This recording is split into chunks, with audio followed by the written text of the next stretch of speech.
দল পাটগ্রাম পৌর শাখার বিপ্লবী সভাপতি, আপনাদের এই অঞ্চলের কৃতি সন্তান, পৌর বিএনপির অভিভাবক জনাব মোস্তফা সালাউজ্জামান নোবেল ভাই সহ জাতীয়তাবাদী দলের নেতৃবৃন্দ, যুব দলের নেতৃবৃন্দ, ছাত্র দলের নেতৃবৃন্দ, মহিলা দলের নেতৃবৃন্দ, কৃষক দলের নেতৃবৃন্দ, শ্রমিক দলের নেতৃবৃন্দ এবং আমার সামনে উপস্থিত সম্মানিত মা বোনেরা ও ভাইরা, আসসালামু আলাইকুম।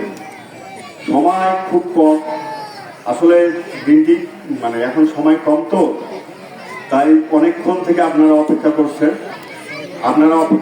প্রধান অতিথির দিক নির্দেশনামূলক বক্তব্য শোনার জন্য। আমাদের সকলকে চিন্তা করতে হবে, প্রধান অতিথির বাড়ি কিন্তু এই জায়গায়, এই ওয়ার্ডে। ওই হিসাবে আপনাদের উপস্থিতি আরো বেশি দরকার ছিল। আমি আশা করি আগামী দিনে যদি আমরা জনসভা দেই, এর চেয়ে দ্বিগুণ উপস্থিতি যেন আমরা পাই।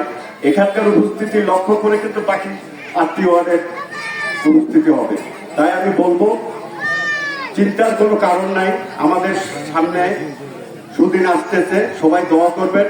মোস্তফা সালাউজ্জামান নোবেল ভাইয়ের জন্য দোয়া করবেন, আমাদের জন্য দোয়া করবেন। সকলের ধন্যবাদ জানিয়ে শেষ করছি। খোদা হাফেজ। বাংলাদেশ জিন্দাবাদ, জাতীয়তাবাদী দল জিন্দাবাদ, শহীদ জিয়া অমর, খালেদা জিয়া জিন্দাবাদ, তারেক রহমান জিন্দাবাদ। সবাইকে ধন্যবাদ।